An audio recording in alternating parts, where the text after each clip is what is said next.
अस्सलाम वालेकुम स्टूडेंट्स। जी स्टूडेंट्स, हमारा चैप्टर नंबर 3 चल रहा है। हमने उसमें डेबिट और क्रेडिट के कॉन्सेप्ट को सीखा। तो मैंने सोचा चलें एक हम जर्नल को बना लेते हैं ताकि हम उसमें डेबिट और क्रेडिट के कॉन्सेप्ट को भी क्लियरली अंडरस्टैंड कर लें और साथ में हमारी जर्नल की प्रैक्टिस भी हो जाए। अब डेबिट और क्रेडिट का कॉन्सेप्ट मैं थोड़ा सा एक 10 सेकंड में रिवाइज कर दूँ कि डेबिट मैंने बताया था एनीथिंग रिसीव्ड और रिसीवेबल, और क्रेडिट क्या है, एनीथिंग पेड और पेएबल। फिर मैंने ये बात बताई कि these both are the parameters of the financial accounting. अब इन दोनों के बगैर अकाउंटिंग नहीं है। तीसरी चीज़ मैंने ये बताई कि ये दोनों पैरेलल चलते हैं। Anything debit there is an equivalent credit. अगर कुछ डेबिट किया जाएगा तो उसके अपोजिट कुछ ना कुछ क्रेडिट मस्ट होगा। अब हमने कुछ ट्रांजैक्शंस लिखी हैं, हम इसको जर्नल में लिख कर चेक करते हैं कि क्या वाकई ही में डेबिट और क्रेडिट साथ साथ चलते हैं, और एट द एंड फिर इनका टोटल भी करके चेक करेंगे क्या वाकई ही इनका जो बैलेंस आया वो सेम आया कि जितना क्रेडिट है उतना ही डेबिट था। कंटिन्यू करते हैं। सबसे पहले हमारे पास है capital introduce in the business. Being business, हम अकाउंटेंट एज ए बिजनेस में काम कर रहे हैं, तो हमने क्या रिसीव किया है, हमने कैश रिसीव किया। तो हम यहाँ पे कैश को डेबिट कर देंगे। अच्छा, हर एक के साथ अकाउंट का वर्ड मस्त लिखना है। ACCOUNT पूरा लिख दें या A/C लिख दें, लेकिन अकाउंट लिखना लाजमी है क्योंकि हर एक के अपोजिट हमने एक लेजर अकाउंट बनाना है। कैश अकाउंट कितना हमारे पास आया, 10,000। तो इसके अपोजिट कैपिटल अकाउंट क्रेडिट होगा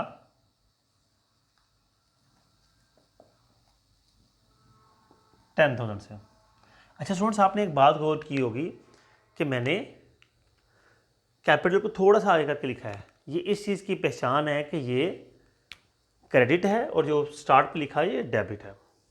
और फिर शॉर्ट सी डिस्क्रिप्शन, यही बेशक लिख लें, कैपिटल इंट्रोड्यूस्ड इन बिजनेस। ये मेरी एक ट्रांजैक्शन कंप्लीट हो गई, एक जर्नल की एंट्री मुकम्मल हो गई। हाँ, इस ट्रांजैक्शन को जब हम जर्नल में लिखते हैं दैट इज कॉल्ड एंट्री। पहली हमने कंप्लीट कर ली।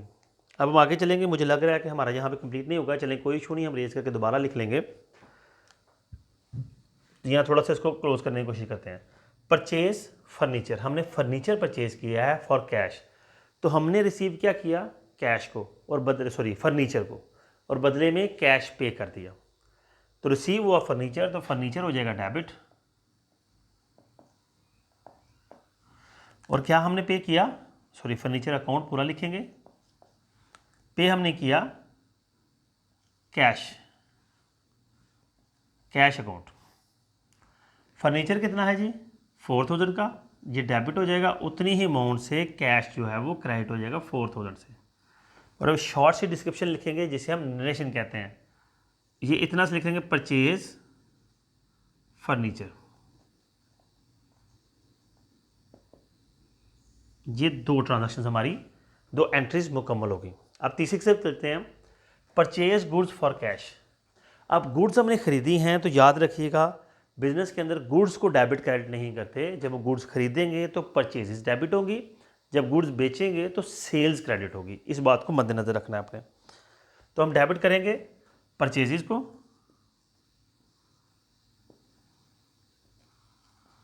और क्रेडिट करेंगे, हमारी एक तरतीब चल रही है, हम तरतीब से चलते हैं। परचेजेस अकाउंट क्रेडिट करेंगे जो कि हम पे करके हैं कैश को। तो परचेजेस 2,000 की, कैश भी 2,000 का, और यहाँ पे क्रेडिट हो जाएगा परचेज गुड्स ऑन कैश। ये 3 मुकम्मल हो गई जी। फिर सोल्ड गुड्स फॉर कैश आ जाएगा, सेम कॉन्सेप्ट। अब देखें, सोल्ड किया है तो गुड्स चली गई हैं, गुड्स पे कर दी गई, और रिसीव बदले में कैश किया गया, तो कैश डेबिट होगा। और क्रेडिट क्या हो जाएगा, मैंने बताया जब गुड्स हम बेचेंगे तो सेल्स को क्रेडिट करेंगे। सेल्स कितनी है जी, 3,000 की, यहाँ पे 3 आया, sold goods on cash. Okay जी। फिर उसके बाद चलते हैं आगे, हमने रेंट पे किया, 5th एंट्री है हमारी रेंट की। अच्छा, मैं नंबरिंग नहीं दे रहा, यहाँ वैसे डेट लिखते हैं लेकिन हम नंबरिंग दे लेते हैं। तो 5th एंट्री में हम क्या है, रेंट पे कर रहे हैं। अब देखें, रेंट पेड हुआ तो मतलब रेंट की में पे क्या हुआ, कैश पे किया, तो कैश क्रेडिट हो गया। अब डेबिट क्या किया है, रिसीव तो हमने कुछ नहीं किया, बिल्कुल किया है, आपने उस बिल्डिंग को यूज़ किया है, इस्तेमाल किया है, तो वो उस बिल्डिंग का रेंट आपने रिसीव किया, मगर रेंट कुछ जो बिल्डिंग आपने इस्तेमाल की वही आपका रिसीव्ड है। तो हम यहाँ पे डेबिट करेंगे रेंट को और क्रेडिट करेंगे कैश को। कितना है जी, 2,000।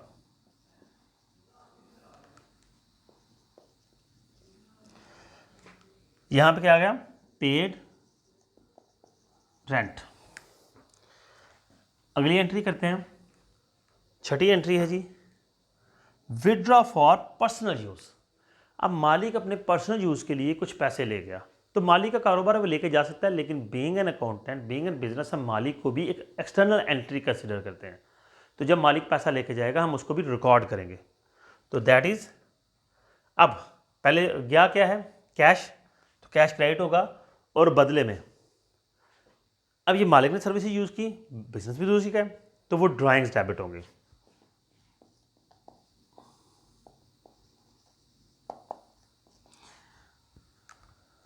बदले में कैश क्रेडिट हो गया।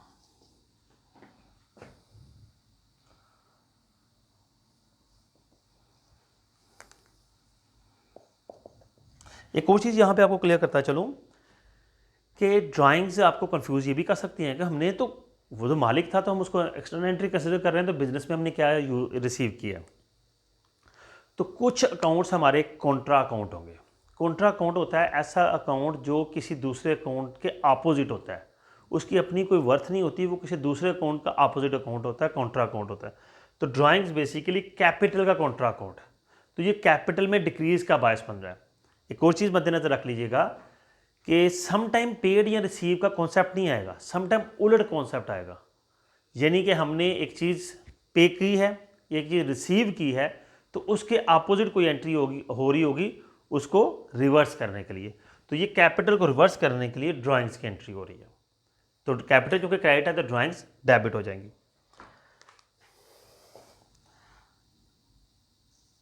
Cash for personal use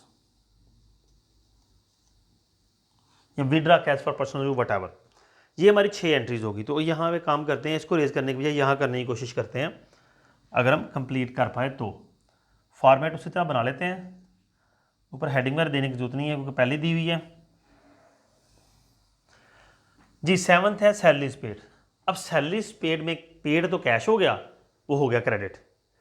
receive क्या किया, रिसीव वो सर्विसेज की जिस बंदे को आपने जो सैलरी दे रहे हैं उसकी सर्विसेज आपने रिसीव कर ली, तो सैलरीज की शक्ल में डेबिट हो जाएंगी और बदले में क्रेडिट हो जाएगा कैश। ये भी हमारी ट्रांजैक्शन उल्टी होगी, चलें कोई बात नहीं। अच्छा जी, 200 और 200।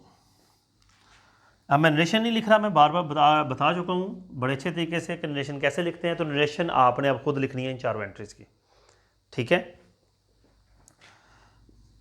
8th एंट्री हमारी, वो कह रहा है जी bought goods, bought goods from Junaid, John Smith.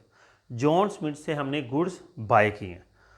तो यहाँ पे दो तरह की हो सकते हैं, आप उधार पे चीज़ें खरीदी हैं, हाँ यहाँ पे कुछ नहीं बताया कैश या क्रेडिट, तो नाम आ गया, इसका मतलब है ये क्रेडिट ट्रांजैक्शन है।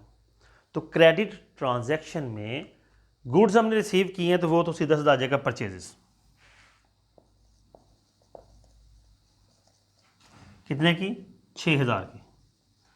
बदले में हमने पैसे देने हैं जॉन स्मिथ को पेएबल, तो पेएबल भी क्या होता है, क्रेडिट होता है। अब पेएबल तो है यहाँ तो जॉन स्मिथ लिखा जाएगा या क्रेडिटर्स लिखा जाएगा। हम यहाँ पे जॉन स्मिथ लिखते हैं, लेकिन आप कुछ भी लिख सकते हैं।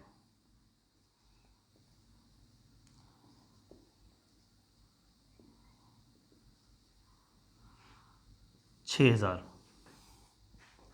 ये हमारी 8th एंट्री होगी। अब 9th करेंगे। 9th है सोल्ड गुड्स टू हेनरी। अब यहाँ पे कैश का जिक्र नहीं है, लेकिन हेनरी क्या है, तो हम उसको चीज़ें उधार पे बेच रहे हैं। अब चीज़ें जा रही हैं तो वो सेल्स होगी। अब यहाँ पे अगर कन्फ्यूजन क्रिएट हो तो इतना जेहन में रख लें, परचेजेज ऑलवेज डेबिट होती हैं, सेल्स ऑलवेज क्रेडिट होती हैं। पेड का वर्ड आ जाए, सिर्फ पेड का, तो ऑलवेज कैश क्रेडिट होगा। सिर्फ रिसीव्ड का वर्ड आ जाए तो ऑलवेज कैश डेबिट होगा। मैं थोड़ा सा ना इन चीज़ों को आप याद रख लीजिएगा, मैं एंड पे लिख भी दूंगा। तो यहाँ पे आ गया जी, मैंने कहा जी सेल्स क्रेडिट होंगी, हमेशा से क्रेडिट होती हैं। तो फिर डेबिट होगा उस बंदे का नाम हेनरी।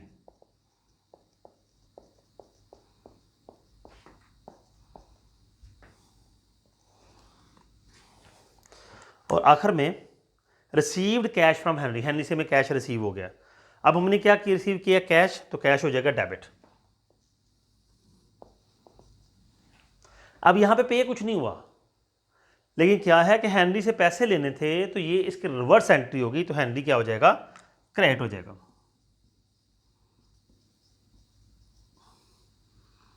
$2500 हमने इसे रिसीव कर लिया, अभी बाकी पैसे लेने वाले हैं। ओके स्टूडेंट्स, ये आपकी पूरी ट्रांजैक्शंस थी 10, और ये उनका सोल्यूशन है। मैंने जो 2-3 बातें की हैं, मैं उनको एक दफ़ा लिख देता हूं, आपके बड़े काम आएंगी। मैं इन्हीं को, इस क्वेश्चन को यहाँ से रेज कर रहा हूं। आपने क्वेश्चन नोट करना होगा तो वीडियो को थोड़ा सा बैक करके नोट कर लीजिएगा। एक मैंने लिखा कि जब पेड का वर्ड आएगा तो ऑलवेज कैश जो है वो क्रेडिट हो जाएगा। ये बात हमेशा ज़हन में रख लें, ये पहली आपकी। फिर दूसरा कॉन्सेप्ट क्या है, परचेजेस ऑलवेज डेबिट, और अगर परचेज रिटर्न हो जाए तो वो इसका कॉन्ट्रा अकाउंट है, तो वो क्रेडिट हो जाएगा। तीसरा क्या है, सेल्स ऑलवेज क्रेडिट। चौथा, कैपिटल ऑलवेज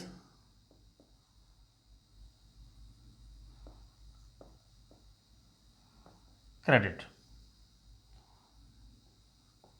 ये 2-3 बातें, हाँ, 5वीं ट्रांजैक्शन हो जाएगी हमारी। वर्ड आ जाए रिसीव्ड जस्ट, तो वहां पे कैश जो है वो हमेशा से डेबिट हो जाता है। उम्मीद करता हूं कि ये सारी बातें आपको अंडरस्टैंड होगी। आप जर्नल बड़ी इजीली आप बना सकते हैं, ठीक है। कोई इसको याद करने की जरूरत नहीं है, आप 2 दफ़ा वीडियो देख लेंगे तो आपको ये सारी चीज़ें मेमोराइज हो जाएंगी। अपना बहुत सा ख्याल रखिएगा, और जाने से पहले जो स्टूडेंट्स चैनल पर नए हैं वो चैनल को सब्सक्राइब कर दें। अल्लाह हाफिज़।